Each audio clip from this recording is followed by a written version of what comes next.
Tonight on the show, we have two different guests. First, we're going to speak about the Al-Quds rally that took place in Toronto and the fact that we had a Shia clerk in Canada. Somehow they made it through.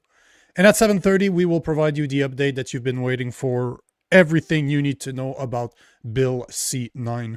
My name is Nico Lagan, and I'm too conservative for the conservatives. My co-host, Rob Ambrose, not woke enough for the liberals. We are the Political Orphans. As I said, we have two guests. We normally just have one, but we had to have her on. We are joined by journalist Scarlett Grace to speak about the Shia clerk that was in Canada over the weekend that attended the Al-Quds rally in Toronto. Scarlett, welcome. Thanks for being Hi. here. Hey, Thanks for Scarlett, how's it having me. going? Hey. Appreciate the time. So on the weekend, I was looking at what was happening. I'm like, what the fuck is happening? What type of Canada do we live in? It is definitely not the Canada. I'm 44 now. This is not the Canada I grew up in. This is absolutely insane what we've become. We had a leader, an actual spiritual leader in the Shia clerk of Iran here in Canada, and he attended the Al-Quds rally that you were at, and you have a video that went completely viral. Last time I checked, it was over 1 million views. What's happening here? What's happening? Well, just to clarify, there wasn't just one. So Thanks a lot. in total, what I've seen is 3. So we had the one that went viral at who was at Pearson Airport the night before Mhm. Al-Quds Day. And then the day of the march, there was somebody dressed exactly the same as him, the same colored robes, the same colored turban, everything, leading the march. And that was the second one that I saw that day. The first one I saw was just wandering around the streets, like the side streets of where the demonstration was, dressed in black. And that's the one who I approached and interviewed. So I saw 2 in person, and then there was the third one that went viral at Pearson Airport.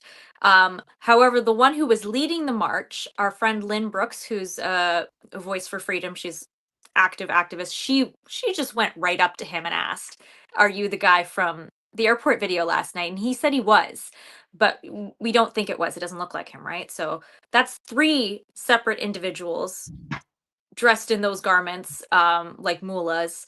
The one that I spoke to, I don't believe is from Iran. He did not sound like it. We think maybe Pakistan, Afghanistan, but the symbolism remains, and there were many of them. Because the real question is, how the hell are those guys even allowed in Canada? Like, we're talking about Iran that has been killing thousands of protesters in the streets over the past few months. This is not a conspiracy theories. The conservative estimates are like 10,000.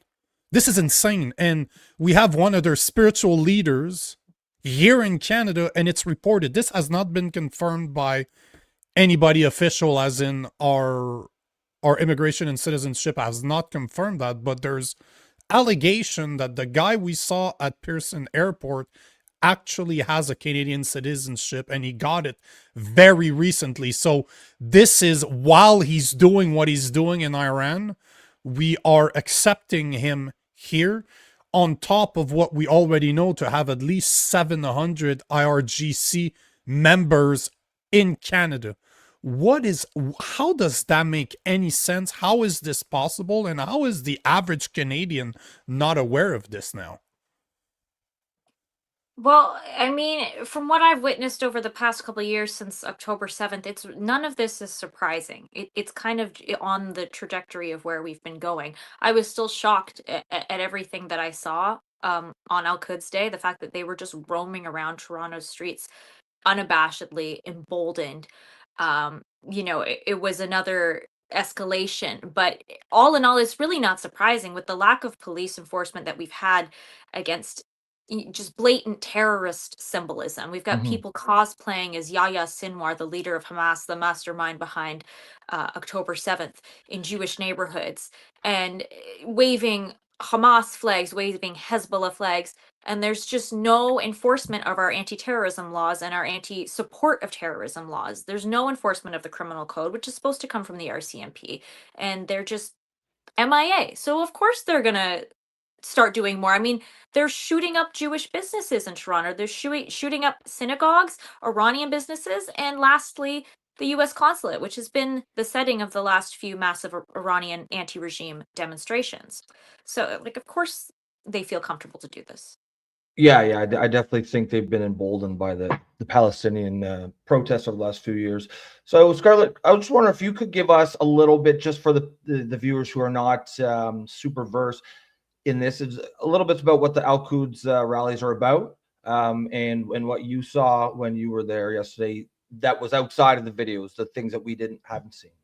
Sure. So Al-Quds Day was started by Ayatollah Khomeini, not to be confused with Ayatollah Ali Khamenei, who just died 2 weeks ago. Ayatollah Khomeini died in '89, and he was the first supreme leader of Iran after the Islamic Revolution. And he started this right away in 1979 to unite Muslims around the world in solidarity with Palestinians in protest to Israel's control of Jerusalem, Al-Quds in Arabic.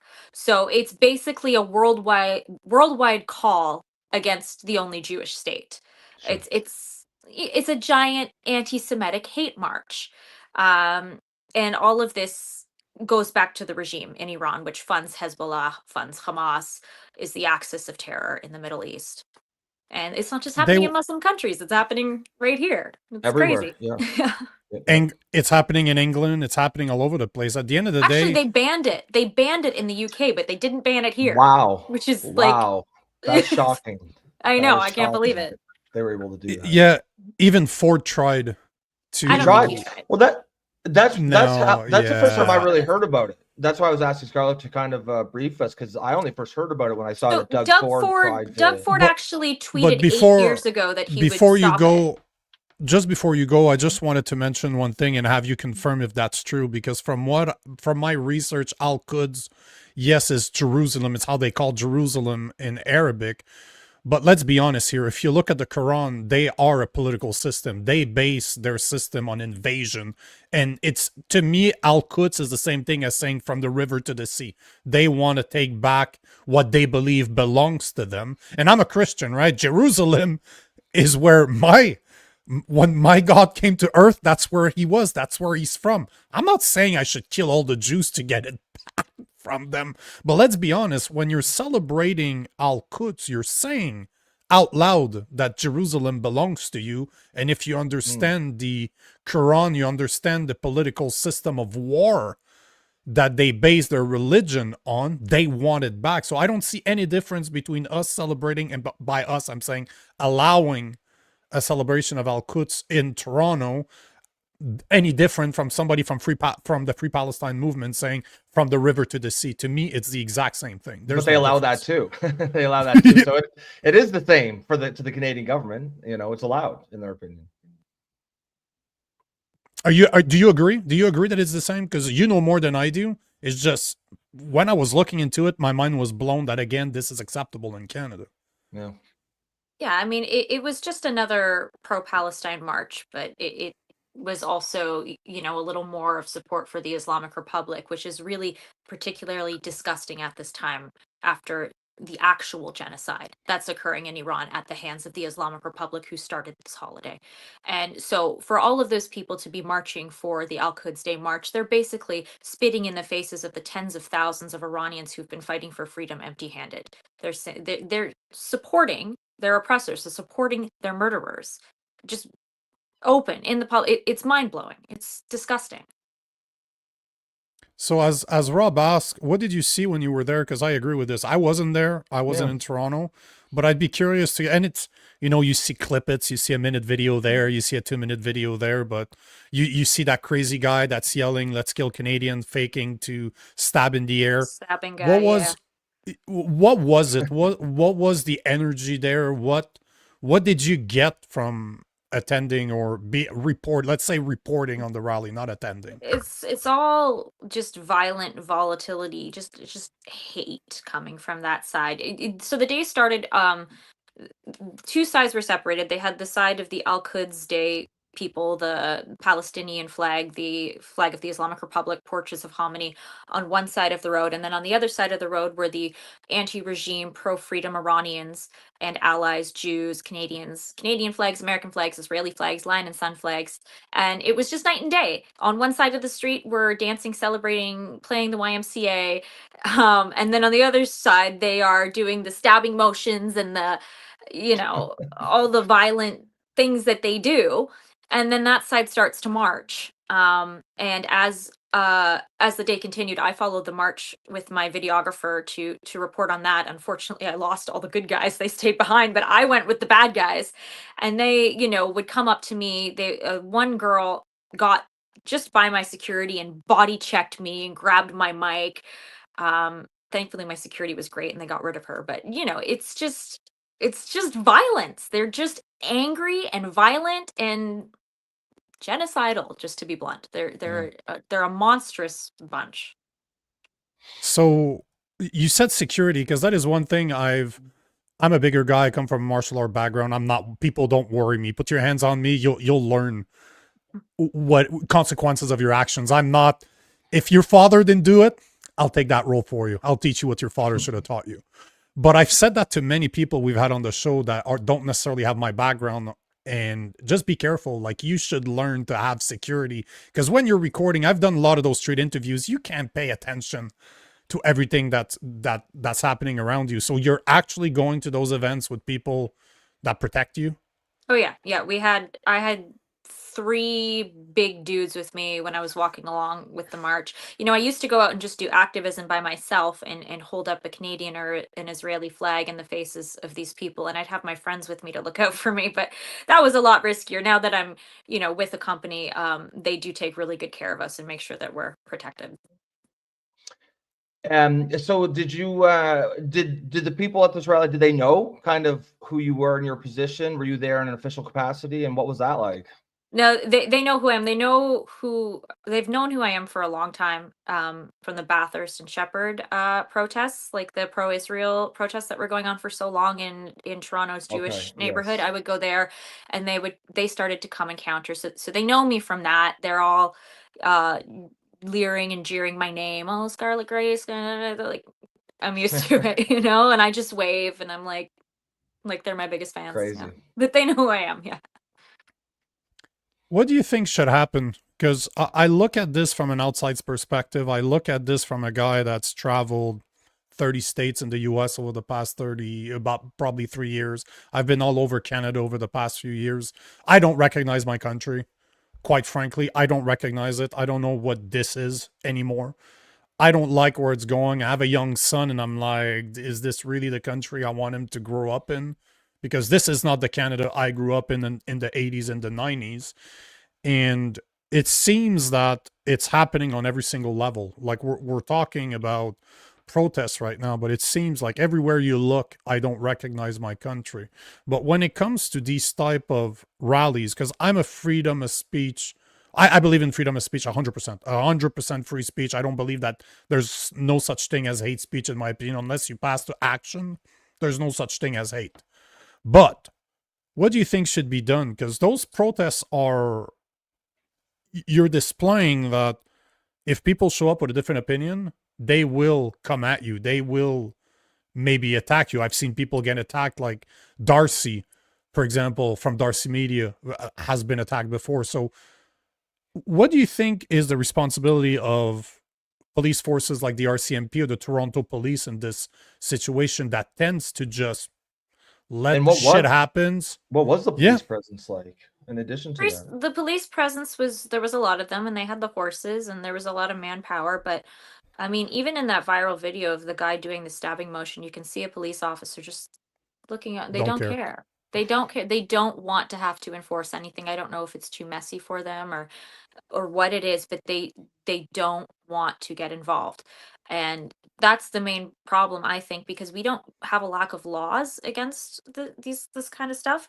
We have a lack of enforcement. The law is there. It is illegal in Canada to openly support or promote terrorism, and that is the distinction between free speech and the law. When you're openly supporting listed terrorist groups like the IRGC, like Hamas, like Hezbollah, that is against the law, and it is never ever enforced. So I don't know what the RCMP is doing, but in order for this to get better, that's the first step. They need to enforce our anti-terrorism laws, and we need mass deportations. That's just it. We've got mullahs coming in on Pearson at That's Pearson fucking wild. Airport. You know how hard it is for immigrants to come here properly, the right way, who don't have ties to terrorism or to Islamic extreme ideology, and they just come in first class. It's crazy. Crazy. It is. It is wild. So, Scott, I just want to kind of circle back to something you said a few minutes ago, because you're probably also plugged into the political side of this. So we had mentioned Doug Ford trying to stop this, and you said you seem to suggest that you don't actually think he tried. Can you actually just give us a background on what his argument was, or the government of Ontario's argument was to stop that? We know it obviously didn't get stopped, and what do you mean about you don't think he actually tried? Well, 8 years Very ago, he interesting. tweeted, I think in 2018 or 2019, 2018, that he was going to put an end to Al-Quds Day. It's still there. You can still see it. Years and years ago, he said this, and every year it's gone by with nothing, no attempt to stop it, until finally this year, with, I guess, the push of the U.S. consulate being shot at, with obvious parallels to all the other shootings. Like it's very obvious that I don't want to say it's obvious who's behind it, but what their mentality is obvious. Whether they are linked to IRGC agents in Canada or not, we don't know. But I guess because that just happened, he's like, well, I guess I better do something about it. So the day before, he announces that he's going to submit an injunction to try and get it stopped, which he doesn't file until the day of at noon, 3 hours before the protest is supposed to go on a Saturday. He announces this on a Friday and says he's doing it on a Saturday. That doesn't sound like you're really trying to me. That sounds performative. Like, oh, I better look like I'm doing something. Because that's not going to go through. No. I did what I could. I'm hungry. And you're right. It's in 2018. Ontario Premier-elect say he will ban anti-Semitic Quds Day. Clearly, 6 years later, still not banned. And you're right. He actually filed it on the Saturday. And somehow the Ontario court responded before the protest. I'm very impressed at the speed that the Ontario government's able to work when they want to. That was very impressive.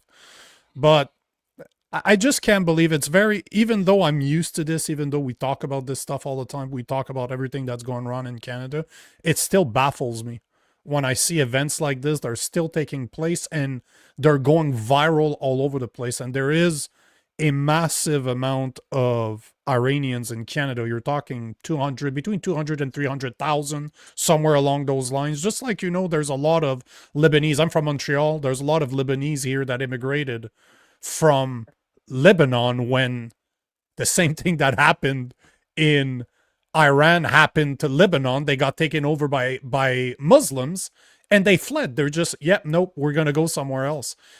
What is it going to take for Canadians to start listening to those people that say, guys, wake up. They're not here to obey the law. They're here, just like the Quran says, they're here to infiltrate. And then when they hit about 10%, that's what the estimates that you hear all the time by historians. When they hit about that 10% of the population, they've infiltrated enough of higher position. Just look at what's happening in New York right now. You literally have an open Muslim saying, he had Ramadan celebration in City Hall of New York, the most iconic city in the US. It's hard for me, again, to believe. But what is it going to take, in your opinion, for Canadians and Americans to actually wake up that this is not a coincidence, this is done on purpose, and that is what they do? I don't think the left is going to wake up until it's too late. I've been screaming from the rooftops for the last few years, listen to Iranians. And nobody is. And they see the same patterns with what happened to their country, over almost 50 years ago. They see the same thing here. It's called what their last Shah called the unholy alliance of the red and the black, the far left and Islamism. And we're welcoming it with open doors, and they are very scared for the future of Canada. And we need to listen to them. They've seen it before. But I don't know how to make people listen. I don't know how to make people wake up. I wish I did. I would have done it years ago, but they just keep trucking along in their own worlds. Yeah. No, absolutely. Do you now, as far as sizes of these protests goes, do you know what this year is compared to years past? I suspect it might. There's a good chance it might be higher just because of all this extra energy that the pro-Palestinian crowd has whipped up, and obviously the Iranian war has whipped up people. But what was the attendance like? For the Al-Quds side, shockingly, it was lower than usual. Really? Wow. And I was very surprised by that because Nice. again, I thought they'd be emboldened. Shootings, nobody caught the guy yet. Couldn't get canceled, but maybe Ford's words were effective in some way. I really don't know, but it was smaller than years past. I've been the last 3 years or so to it, and then because of the war in Iran and with activism kind of being kicked up on the freedom side of Iranians, they had a huge counter protest that I think definitely outweighed the hate march in Wow. numbers. So that was actually a positive thing. I'd Nice. say there Good was to like see. maybe 200-ish Al-Quds participants, which is much smaller than usual. That's not a bad news to me. If you ask me, No, that's that's good great news. But Scarlett, I don't know if you had anything you wanted to add. If Anything you there's need to something plug? you want our listeners, you want them to know, anything you want to plug, it'd be the time to do so. I think just to go back to my point is listen to Iranians. They have a lot of really insightful things to say about Canada. Again, pattern recognition, what they've seen before happen with their country. Listen to their warnings, but not just that, to their stories, and get to know them because they're like the greatest people you'll ever meet. They are the most wonderful group of people. I'm obsessed with Iranians. I love them. And they are like the perfect example of an immigrant that comes here properly and contributes. Mhm. And if Iran becomes free and they all go home, it'll be a great loss for Canada because then what are we going to be stuck with? A bunch of Islamists. It's like, so listen to Iranians, listen to your immigrants, and I encourage anybody who might be a little more ignorant as to what's going on in Iran to educate yourselves a bit more. But follow Iranian influencers. You can follow me. I'm sharing information about that too. There's really a lot to learn, and it's really important right now. Scarlett, thank you very much for being here. Thank you for taking the last minute invitation. But thanks for what you do, and hopefully we have you back on. I appreciate the time, Scarlett. What was Thank you for having me. your X handle, just or Instagram or wherever you want people to follow you at? Twitter is Scarlett Grace 92, and Instagram is Scarlett Grace Music. Okay, perfect. 'Cause I I play appreciate music. your time, Scarlett. It was a great chat. Okay. Thank you for having Bye, me. Scarlett. Have a great Absolutely. Bye. Good chat. There you have it. Yeah, I wanted to take a comment. Chris H is saying, hold on. Chris H is saying, you guys unfortunately don't understand Al-Quds or from the river to the sea. Those statements are cries for human rights. Murdering. Okay, listen. I really don't care what you think about Jews, what you think about what's going on in the Middle East, what you think is the winning side and the losing side, who's right, who's wrong. Personally, I don't really give a fuck what's going on over there. I care about what happens to Canada. That being said, you cannot tell me that you want to eradicate a population and call it human rights. It is the dumbest fucking thing I've ever heard. It doesn't make any fucking sense, Chris.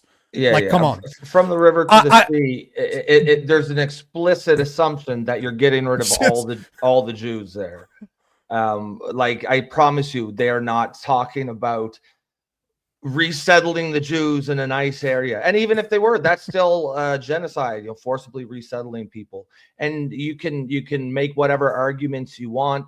There are probably reasonable people on both sides of that issue. I personally I don't really give a shit one way or the other. I think there's both sides are pretty garbage, to be honest. But yeah, you got to know about this is not about human rights when they say from the river to the sea. It's interesting how a lot of far leftists will have beliefs, but they have to sugarcoat it in ways to get the regular liberals to go along. Regular liberals are not really going to go along if you talk about murdering Jews, but that is what they mean. the far leftists, the anarchists, the pro-Pally crowd. It is about, getting rid of Israel by any means necessary. And then they'll kind of sugarcoat it. They know they can't say that, so they'll sugarcoat it in words like human rights so that the normie liberals will go along with it. But that's basically what's going on there. The only reason I'm talking about what's going on in Iran, or I'm going to talk about what's going on in Israel, is if it affects Canada directly. Outside of that, that problem has been going on for over 1,000 years. It's never gonna be fixed, if you ask me, and it does not impact my life in the slightest. So, if it impacts Canada, we talk about it. It's a problem. Those people shouldn't be here, and I don't care that you're Jewish, that you're from Iran, whatever country you come from. If you're recognized as being part of a terrorist organization, I don't want you here. I really don't care the color of your skin, your religion. I don't give a fuck. I don't want you here. You could be a Sikh, you could be whatever you want. I don't care. I don't want you here. It's really simple. It's not complicated at all. I want Canada first. That's it. I mean, yeah, and I hear Republic of Alberta says Israel started every war in the Middle East for 80 years. I mean, that's certainly debatable. But let's just, for sake of arguments, say maybe they did. I don't think anyone's arguing that Israel is some moral, really like high ground. Moral high ground, sort of like some model state that we should be looking at, a bastion of human rights. Frankly, when you look at what Islam is doing globally right now, I kind of think it's a good thing to have someone in there to keep that part of the world in check that is not going to put up with that shit. As far as values go, values within the country of Israel are exponentially more similar to what any normie liberal would consider to be the right way to live, compared to the values, the morals, the laws in almost any Arab nation, which basically have women as property encoded into fucking law. It's got they're hanging gays there in most Muslim countries. And if Israel is going to act as a check on some level on that the spread of that force of Islamic, because as Nico said, it is a political system. It is not a religion to them. They are intending to spread it. They just listen to them. They keep telling us that's what they're going to do. They keep saying this is what they're here in the West to do. We need to fucking listen to them. They want to spread their way of life, their culture, their religion, and they will do it at the ballot box if they have to, if they can. They'll do it by violence if they have to, but they will do it. And if there's a country out in that part of the world that's maybe not the nicest guy on the block, but he's going to keep that evil in check, yeah, I'm okay with that. I don't have a problem with that. I'm going to take, we're waiting for our next guest to show up. His staff just reached out to me saying just to confirm that they were using the same link, so he should be on soon. But I just wanted to take another comment from Chris saying, no, Nico, Rob, have you ever heard of the Nakba and how much resources Canada provides to Israel in military hardware? Chris Sky knows this stuff. Please talk to him. He knows what I know. I don't give a fuck. Again, I don't know how much clearer I can be. I don't want Canada to support Israel that's militarily. Yeah, I want. Okay, first thing, one does not make the other okay. The fact that Canada and the U.S. support Israel doesn't give the right to Iranians to say, or Palestinians to say that they want river to the sea. One does not equate the other. I'm against both. At the end of the day, man, I care about Canada.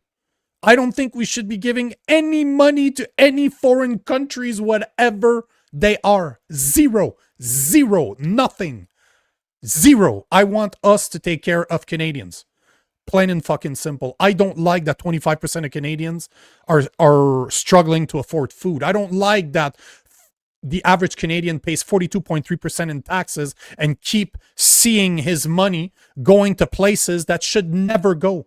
I care about Canadians. I don't care about other countries right now. I could not give two fucks about other countries. We are in shit in Canada, and we need to deal with the shit that's happening right here. I don't care about the rest of the world. If it impacts Canada directly, then I care, and that's why we had Scarlett to speak about it, because these type of rallies should not be happening in Canada. We shouldn't have those type of individuals being able to come to Canada and participate in those type of rallies legally. It makes no sense. Absolutely no sense. And I'll leave it as at that. I don't know if there's anything you wanted to add to this, but I make it very clear from the get-go. I'm for neither. I'm for Canada. That's it. Yes. That's all I'm for. Yeah. I agree with everything. I just said final quick comment before we go over to John. Public says, Public Alberta, Canada gets flooded with refugees because of Israel's war. Well, I mean, that's our own stupid fault for having terrible immigration policies, and we need to put a stop 100%. to that ASAP. I agree completely. Guys, we talked about what happened in Toronto over the weekend about the Al-Quds rally and the fact that we had, as per Scarlett Grace said, 3 Shia cleric, 3 Shia cleric in Canada being part of that protest is absolutely insane. And now we're going to talk about one of the other biggest problem, if not the biggest problem Canada is facing right now, freedom of speech. So we are joined by friend of the show and president of the Justice Center for Constitutional Freedoms, John Carpay, to speak about the latest development of Bill C-9. Mr. Carpay, how are you, sir? John, how's it going, sir? Hey, good evening. Glad to be with you guys Yes. and all your viewers and listeners. Bonsoir. Bill C-9 has passed the House of Commons and is on its way to the Senate. So not enough Canadians contacted their MPs in the past 4 months because even the government MPs, they do get cold feet and they tell their party leader, you know, we can't do this, right? That's what happened with the Bill C-2, the Strong Borders Act. It got put on the back burner because there was so much opposition. C-9, the opposition has been less strong than against the Strong Borders Act. So here we are. Okay, hold on, John. It left committee last week. You're saying that it's already been debated, and when was it debated? Today? How the hell did I think it was debated. Look, I stand to be corrected because, you know, who do you trust? You could look on the internet. You got to take everything with a grain of salt. So I stand to be corrected. My understanding is that it was voted on and passed on Friday the 13th, and it's on its way to the Senate. And I apologize. I should have called Andrew Lawton, Member of Parliament, before coming on the show just to confirm that. But that's my understanding right now. And honestly, if it hasn't yet, it will probably by tomorrow, because this I don't think there's any doubt that this was going to pass. Yeah, with the Bloc, you know, getting its amendment to get rid of the exemption from hate speech prosecution for religious speech in good faith. The Bloc wanted that. The Liberals said yes. So it's between the Liberals and the Bloc, unless a lot of MPs last minute got. If it had been defeated, we would have heard about it. Yeah, it's definitely has not been defeated. No. Nah, yeah, because you scared me there for a second, because I'm following all the updates on this. It hasn't been back to the House of Commons. It was on Friday, March the 13th. It left committee. Because literally, I think it was Andrew Lawton that said that it took 25 minutes or 35 minutes because they voted on all the amendments and there was no debates allowed. So it was literally yay, nay. So it left the committee. It's going to be back on the House of Commons. And that was a question I had for you from experience. Considering that it's going back to the House of Commons, they limited debate. So they will only have 1 day, 1 question period to debate, to review the bill, the last version of the bill, to debate it and to vote on it. So we know that sometime this week, at a maximum next week, this bill is going to end up to the Senate. So how long does that process normally takes from, if we assume that it takes 1 day in the House of Commons, then it's kicked to the Senate, and then the Senate is going to pass it. It's 95% assigned by Trudeau. So this is just going to go through like uncontested. So is it possible that by the end of the month we could see this become law, that we've had royal assent as well? Well, the Senate is master of its own proceedings. So how quickly or slowly the Senate wants to deal with this bill is really up to them. They do You know, when former Prime Minister Trudeau illegally invoked the Emergencies Act in February of 2022, 4 years ago, one of the reasons why that emergency lasted only a few days was because the Senate was the rumors, the reporting was that the Senate did not share Mr. Trudeau's enthusiasm. They saw through this, that this was not truly a national emergency that really justifies using the Emergencies Act to use emergency measures. The Senate saw through it, and the Trudeau, there are people who say, who were watching it very closely, that Trudeau ended the national emergency very quickly because he was going to lose a vote in the Senate. The senators were not going to go along with this. The other thing is that he doesn't have the same party discipline control. If you are a Liberal member of Parliament, the Prime Minister kind of holds a gun to your head and effectively says, you had better be my obedient servant, otherwise you will never, ever get into cabinet. Now, in the Senate, these people are not going to be in cabinet anyway, except under highly unusual circumstances, like 1979 election when Joe Clark won the election but didn't have any MPs from Quebec, or maybe one. He needed some more Quebec cabinet ministers, so I think that, anyway, they appointed a senator to be a cabinet minister, but that's a rare. It's not common. Yeah, it's not common, right? So Trudeau doesn't hold and now Carney doesn't hold that same level of influence. That said, I'm sure this bill will clear the Senate. Yeah, I think that would be the shock of the lifetime, especially because I suspect most of them actually genuinely agree with it. They probably actually think it's a good bill. Oh yeah. You get woke social justice warriors like Chris Wells, who's not a friend of free speech, who will gleefully vote in favor of this and any other restrictions on free speech. Well, especially those kind of woke liberals, the elites of society that are insulated from the actual, right? They don't give a shit about, say, actual rising crime because they live in the gated communities and they don't care about this stuff. But what they do care about is looking good at the dinner parties and the cocktail parties, and opposing hate speech it's a big winner in that world, right? Yeah. Who could oppose hate speech without even getting into the bill itself? So one of the things that came out last Friday, Roman Barber, if I'm not mistaken, that was part of the Justice Committee from the Conservative side. He was there with Andrew Lawton. He said that obviously the bill cleared committee. It's going to go back to the House of Commons. But he said that there was a small win. Small win being that definition of hate speech that we've been talking about, greater than disdain, has been removed from the bill itself, that it is no longer part of Bill C-9.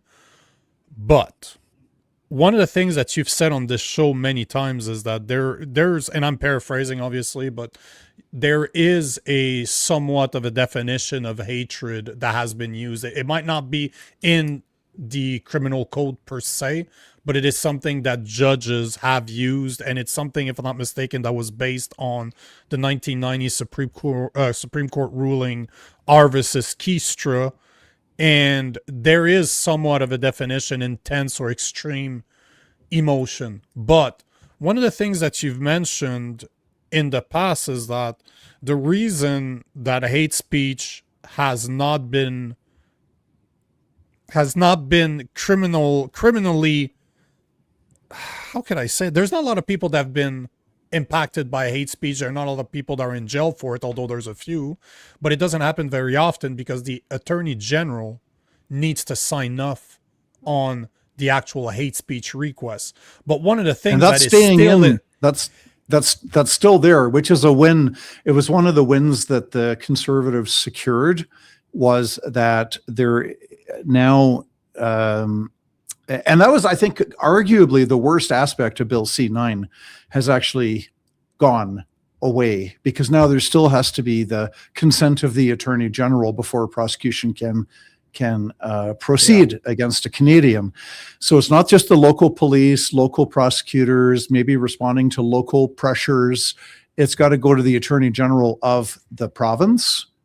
And just the very fact that there is a review process, it puts the brakes on it. And so we're not going to, thankfully, that provision stays put.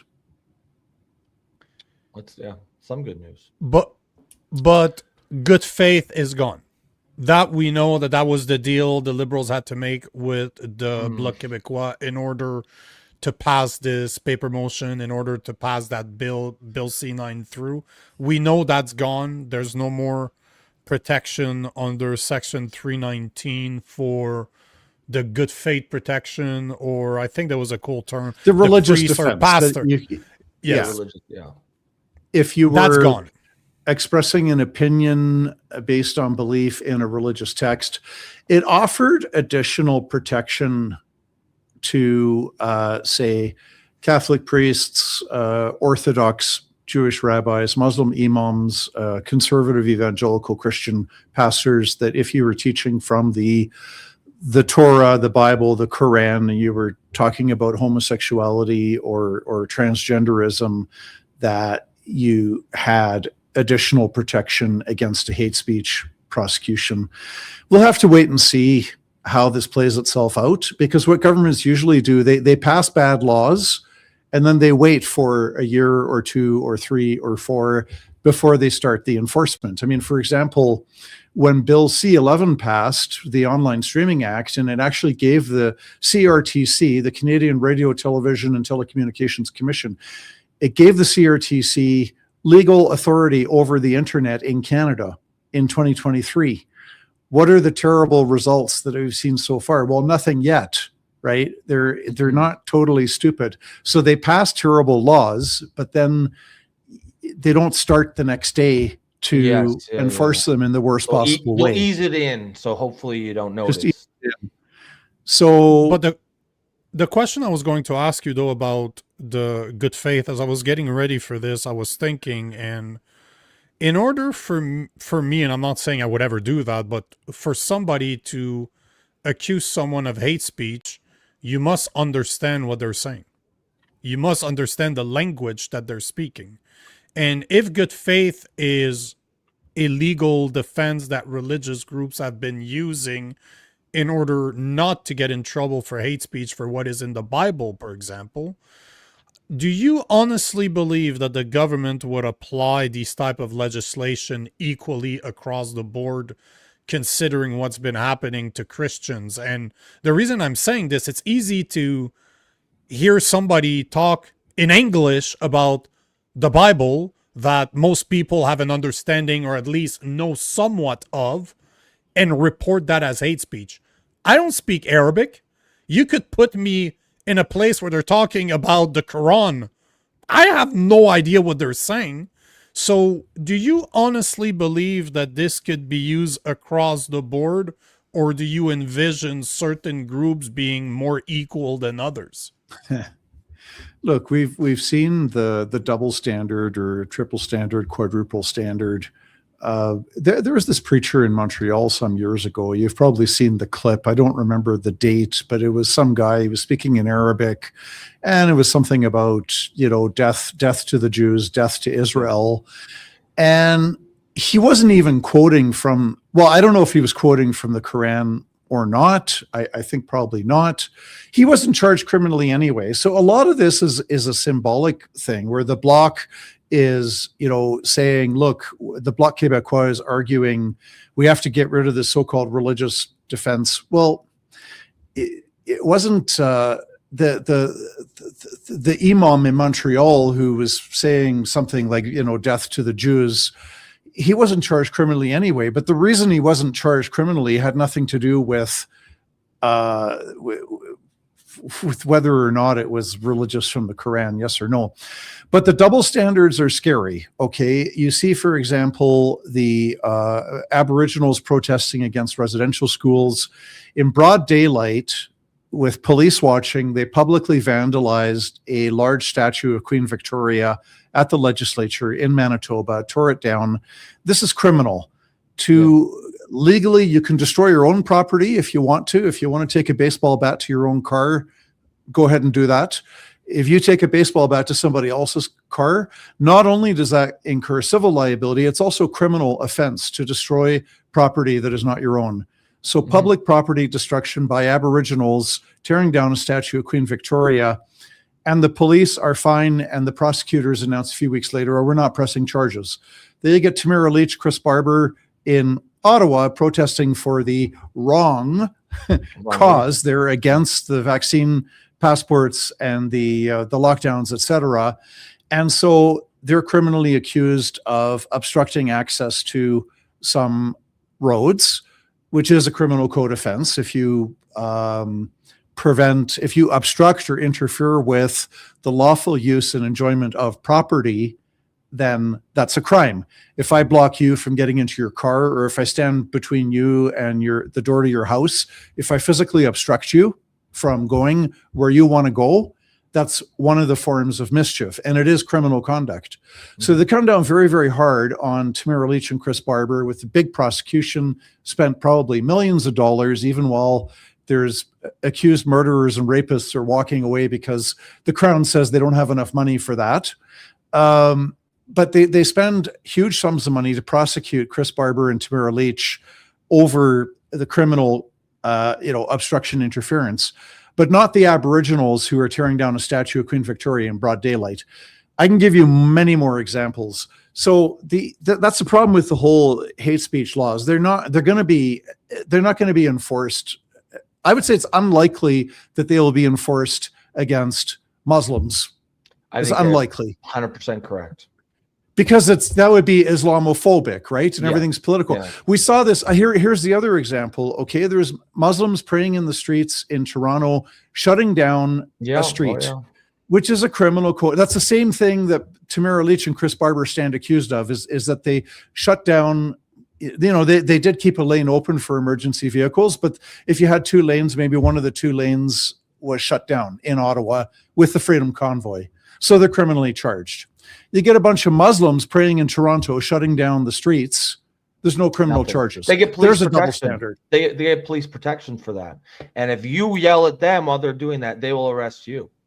They'll get you for harassment. And it's insane. It's wild. We cover that all the time on this show. You can't have different rules for different groups. We do in Canada now. We do in Canada. So that's just.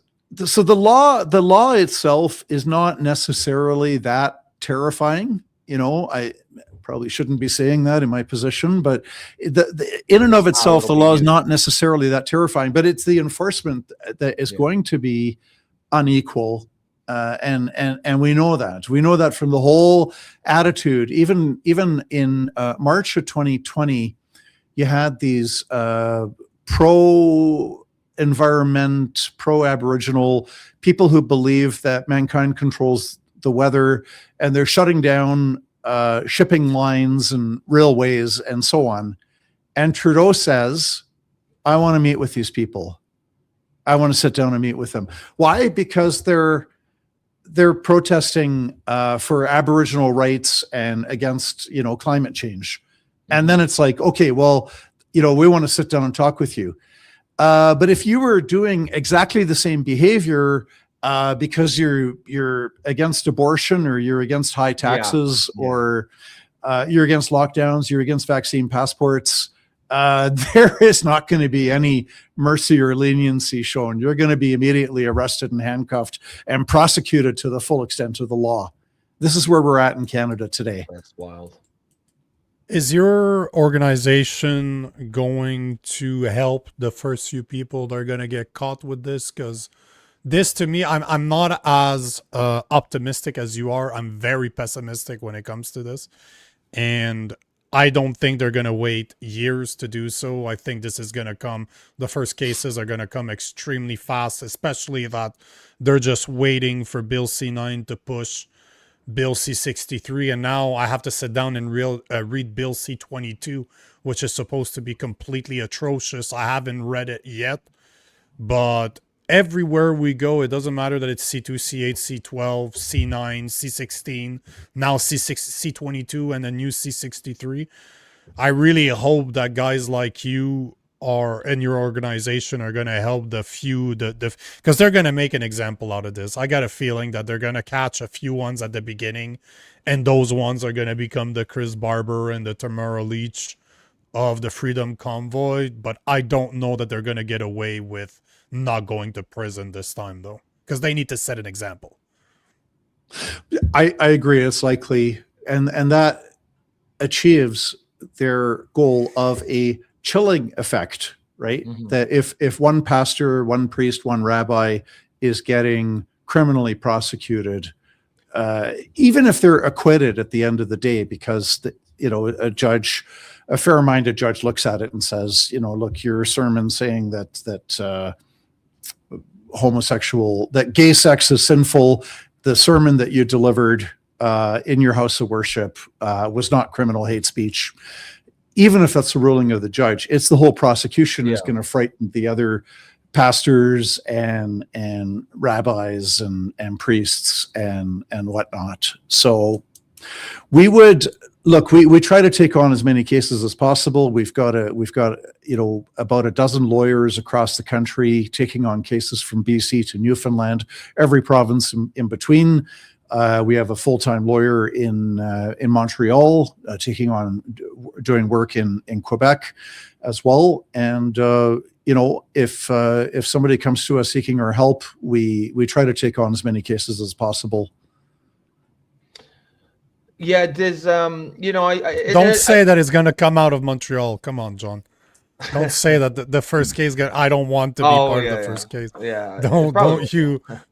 Yeah, it seems like the government's really short-sighted on this, because Islam, more than almost any other groups, is there's going to be some video somewhere that's unambiguously breaking this law on hate speech. There's going to be some imam somewhere filmed about death to America, death to Israel, kill this, kill that, and it's going to be really hard for them to if they're asked, well, why, if these guys are in jail, why are you not arresting this guy? And they're certainly setting themselves up for a bit of egg on the face. Not that the mainstream media will ever bring that up, but there's enough alternate media that it'll get out there. If you give government these kinds of powers, it's going to be directed at whichever minority is the least popular with the governing elites. Yep. So I think I would venture a guess Christians are less popular than Muslims with the governing elites. There's a saying I read the other day. I wished I could remember the author, but he says if you want to know who's in charge of society, if you want to know who the powerful people are, take a look at what you cannot say freely in society, and then that will reveal who what the powerful. Everybody knows you can shit on Christians, right? You can shit on white men, you can shit on those groups, but you can't shit on Muslims. You can't shit on Indigenous people. You can't LGBTQ. Trans. You can shit on. Yeah, that's right. Yeah, definitely trans. I was gonna say you can kind of shit on the gays, but you better not shit on the trans. It's woke, right? There's one more question I wanted to ask you before I let you go, because this is something that I've complained quite a lot. Do you think the Conservatives as a whole, like the party, did enough on Bill C-9? Because I saw that video last Friday released by Roman Barber and Andrew Layton, and they're kind of saying we did, and Brock, Larry Brock, I think is his name. I never remember what his full name is. But they're kind of saying, we went to war for you guys. We fought and blah, blah, blah, blah, blah. And all I can hear is blah, blah, blah, blah, blah, blah, blah. Because the first thing that always matters in these type of cases is education. Is being out there educating it's great. If you say you're doing a lot of stuff behind closed doors, I don't really care, because you're not changing. Clearly, one, it didn't really work. And two, you didn't change public opinion. Do you think they did enough? Because it really bothers me that you got Pierre Poilievre that never addressed it, that let a bunch of backbenchers do his job when we're not just talking about a tiny bill that doesn't really matter. We're talking about a bill that can reframe Canada and turn us into the UK. And it seems that the opposition leader didn't do anything about it to make it, to inform the population. If I was in his shoes, I would have been talking about this every day, all day, nothing else since September. I think it was tabled like September 20th or September 25th last year. Do you think there's a responsibility that the conservative or the right-leaning individuals need to take on this one for this bill passing because we didn't educate people enough? It's kind of hypothetical, right? Like how much, look, the government backed down on the Bill C-2, the Strong Borders Act, which I think should be called the Strong Surveillance Act. They've backed down on that. But there was opposition from Canadians across the spectrum. You had Michael Geist, who's a law prof at the University of Ottawa, who is very knowledgeable and articulate. I don't think he would. I don't know the man, but I would venture a guess he would not call himself right-wing or conservative. But he was against the bill. The Canadian Civil Liberties was against the bill. It was like from all over, from right, left, center, from so many different quarters. There were so many people that came out against Bill C-2, and there were enough Canadians who contacted their member of parliament, and then the Liberals put it on the back burner, and but now they're bringing forward part of it with Bill C-22, which we can maybe talk about another time because we're short on time tonight. So all of that to say, if Pierre Poilievre had been talking about Bill C-9, every day or every second day for the past 4 months, it's hypothetical. What kind of an impact would that have had on the public opinion? Would that have generated enough pressure of the same kind that we got against Bill C-2? It looks like we are in a situation where the government's only going to back down. I hope I'm wrong, but it looks like the government's only going to back down if the stereotypically like left wing, and I don't like to use left and right, but if the left wing groups and the right wing groups are opposed to something, right, then the government sits up and takes notice and they tend to withdraw. If the government perceives it as only the conservatives, only the right wing that is opposing it, the government says, whatever, those people don't vote for us anyway. Yeah. So although I would have to push back on this one because this is not happening on the gun ban. I built a tracker that's following all the police forces in Canada, all the municipality that said no. I mapped it. 9 out of all the provinces in Canada are against it. Outside of Quebec and BC, which BC kind of alluded that they wouldn't force anybody to do it. They didn't say we wouldn't, but we won't force the police force. That's the police forces, though, right? That's not necessarily the local politicians. No, but the point in the matter is that gun rights in Canada is extremely right. There's no leftist out there in Canada that believes in gun rights. It's a very right the left are asking to ban more and more. Our government wants to ban more and more. Yet it's only righties they're talking for it, but extremely organized. We have a lot of lobby group like the CCFR, the NFA, the CCSA, Caliber Magazine that's talking about this, and I would be surprised if the gun ban's extended. They're not going to cancel it because they don't want to lose face, but they have no numbers. It's like 1.6% of guns that are considered prohibited as per the estimates out there have been registered, if you will, through their gun amnesty, and we're talking, we're 2 weeks away from the end. All I'm saying is it's still possible, even if it's just right-leaning individuals, to do something, because I just think it came down to education. That's why I talked about it so much. That's why we had you here so many times. But I don't see political parties that have done their jobs on this one at all. Nobody can convince me that they did. I would challenge you there. It's not black and white. Okay, if you have somebody who is very intelligent, very articulate, very persuasive, Andrew Lawton for one. And there's other people. There's Marion Gladue. There's Shuv Majumdar, who happens to be my own member of parliament for the area of Calgary where I live. When you have, look, a leader can't do everything. Okay. Like when I'm running the Justice Center, there's all kinds of stuff going on that, you know, thankfully, like the lawyers are running all the court cases. I'm not involved in that at all. I have no involvement in how they run the court cases on a day-to-day, week-to-week basis, for example, right? So, you know, I'm not saying that Pierre, you know, necessarily did the right thing or not, but I am saying that in any situation, on any political issue, if a leader of a political party, if you have effective spokespeople that are mastering a file that they know really, really well. So here, if Pierre Poilievre is delegating to Andrew Lawton and other MPs and they're doing a good job, I don't know if it's necessarily fair to fault him for not, you know, taking the lead on the file, because C-9, yes, it's bad, but there's so many things going on, right? This is not the only thing going on in Canadian political life. Yeah. But where I'm going to push back, I'm enjoying this. I wish that would have happened 20 minutes ago.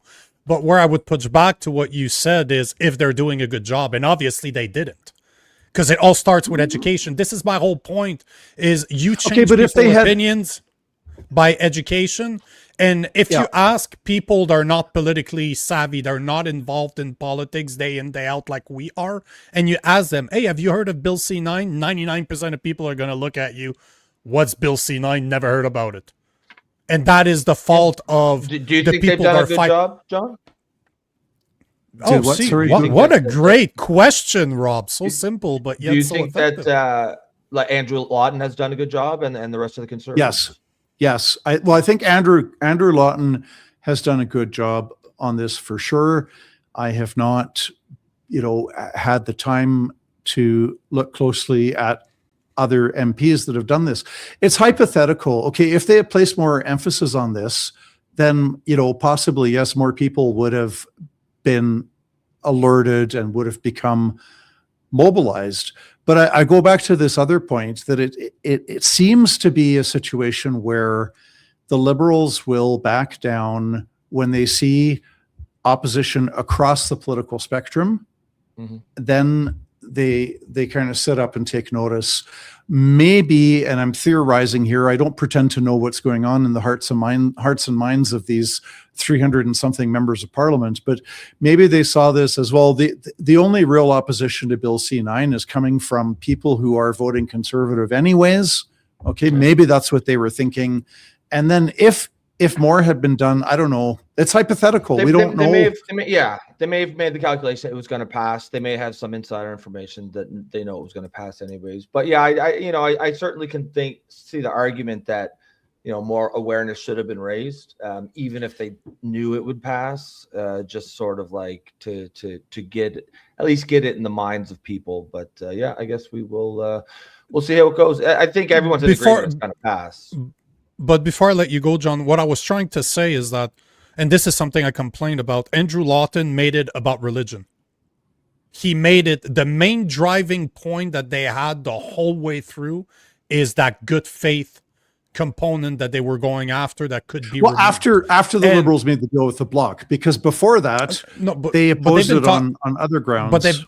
But they've been talking about this for months. Like the deal with the Bloc deal, we were talking about this last year. Like this is something that was happening behind closed doors that just came a reality in the committee last week. But this is something we knew was a possibility a long time ago. But what I was going to say is, as a Christian, I looked at this bill. My biggest concern was not the good faith portion. Because if you can accuse me of hate, no matter my religion, it don't matter. If more than disdain, that's your only preface on hate, it really doesn't matter that I'm saying it in church or I'm saying it quoting the Bible. If I say it, I'm in trouble. But the point I'm trying to make is that they went for religious people. They kind of tried, as soon as that became a rumor at the beginning that the bloc would take a deal, and that was months ago, they didn't drive the point of regular people. Because if, let's say that you're right, I will take your assumption that you're right, that the left and the right needs to be joined for a government to take notice. You know what? In most cases, you're probably right. Let's take that assumption and say that that's correct. How do you bring the left and the right together, not by talking about religion, because you're not talking about the right type of things. They don't care about religion, especially not Christians. How could they have managed that narrative by saying that it will affect anybody no matter your religion? Just look at the UK. Grandmothers are being arrested for posting on Facebook, and those women are not. But this is my point. They could have done a better job, in my opinion. Their marketing, it sucks to call it marketing, but the message that you're putting out there was wrong, and it was wrong for a long time, and they need to take responsibility as well, because I don't think they did a good job at all. Okay.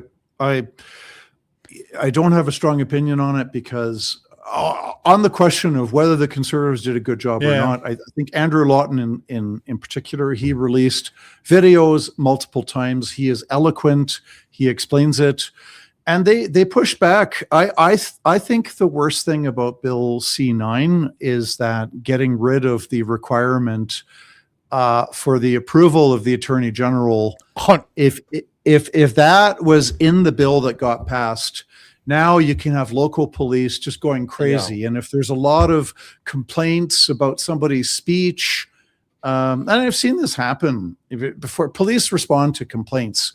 So without the review of the Attorney General, it creates this dynamic where if in Halifax or Montreal or Saskatoon or Victoria, if there's a lot of people complaining about Mark Smith is saying something hateful, and the police get a whole bunch of complaints, they're going to prosecute Mark Smith in response to the public complaints. But fortunately, the Conservatives push back. And so we still have this provision that if the prosecutors want to prosecute Mark Smith, they need the permission of the Attorney General. So there's a review process in place. So that was the worst part of it that would really make us more like the United Kingdom. Mm-hmm. In its current form, it's compared to the evil of the law that's on the books. Here's the thing that people don't realize. Some people, they respond to Bill C-9 as if we're going from no hate speech laws at all, and then all of a sudden we're criminalizing hate speech. No, these bad laws have been on the books for decades. Okay, this makes the bad law a little bit worse. But the real issue is, why do we have arbitrary laws when it's fine? You can promote hatred against lawyers and doctors and nurses and environmentalists. You can promote hatred against landowners and factory owners. You can promote hatred against wealthy people, businessmen. You can promote hatred against environmentalists. The list of people, the list of identifiable groups that you can promote hatred against is endless. Okay? The Trudeau did it with people not getting the vaccine. He said, these are extremist, anti-science, racist, misogynist people. He's promoting hatred against Canadians who didn't get injected with the COVID vaccine. Totally legal. But then all of a sudden, if you're promoting hatred against somebody because of their skin color, religion, sexual orientation, gender identity, gender expression, well, now the state steps in and says, oh, well, you could spend many years in jail. Hey, yeah. Why? Why is it okay to promote hatred against Canadians who didn't get injected with a COVID vaccine? Why is that totally legal? As I think it should be, by the way. If you think that those, that they're terrible people who made a terrible decision, whatever. But why is that okay? But then suddenly if it's, you promote somebody because they're LGBTQ or they're Muslim or they're Jewish or they're black or they're this or that, well, that's a crime. You could go to jail. Why the distinction? Yeah, exactly. All I want to say, John, is I think you're mistaken when it comes to the Attorney General, because I'm pretty sure that was removed. That it is no longer part of the bill, that police, because that was one of the problems I believe was. That's what John's saying. It was removed. That was the bad part. Was removed. No, he's saying that the Attorney General consent is still required as it is right now. That is because don't see, this is why you don't see a lot of problem. Well, a lot. You don't see that many people compared to the UK. But if I'm not mistaken, John, you're mistaken. The AG portion has been removed from the latest version of Bill C-9. We haven't seen it yet, but that is what I'm pretty sure that's what some of the videos from the Conservatives have said. Look, Andrew I spoke with Andrew Lawton last week. Okay, so he's in Ottawa. He knows more about this than I do. He said that the Conservatives succeeded in getting the provision to get rid of Attorney General consent, that part of Bill C-9, the Conservatives persuaded the Liberals to not move ahead with that. And so he said that was a victory. He may have said it was the only victory that the Conservatives got. Now, today I printed off from the House of Commons website, I printed off the legislation, and it said at the top, this is like the text as voted on in the House of Commons after review. I don't have the exact wording, after review by the committee. So it's out of committee before the House of Commons. Here is the latest, okay? And so in this latest, there is still the requirement that the Attorney General still needs to be needs to consent. Okay, so that was put back in. Is that the? But let me look at it further and get back to you. I mean, I don't. Yeah, I'm pretty sure I'm right, but I hope you're right. I really hope you're right, and I hope you're right, and I'm wrong. But it seems that there were two portions. The private, if it's a private prosecution, the AG needs to sign off. But if it is the police or the Crown, it's Crown prosecution, they're able to go ahead without the AG. This is the latest information I had, but I haven't seen the bill that they're going to debate in the House of Commons yet. As soon as it's available, I'm going to read it. But this is all I'm saying. This is all hearsay at this point. I have no proof. That's just what I heard, and that was the problem, because I remember you've said this many times that was one of the biggest problem, if not the biggest problem with Bill C-9. And if they remove the hatred portion, like the more than disdained, and they remove the AG consent is still part of it, as you said, it's not as problematic. It still is. No hate laws should be ever put in place, but I hope I'm wrong. And if you can confirm if I'm right or wrong on this one, because I really want to know if the information I'm getting is right or I hear you. Hopefully it is wrong. Okay. Hopefully you're right, John. Hopefully you're right. I don't often want to be wrong, but this time I do. I hear you. I appreciate you, John. Yeah, Thanks for appreciate you, John. Thanks for the coming on. pushbacks. I always appreciate when people tell me I'm wrong or want to push back on my opinion. It makes things very interesting for me. I like to learn. Yep. I know you're wrong, but I like the pushback, John. I really enjoy it.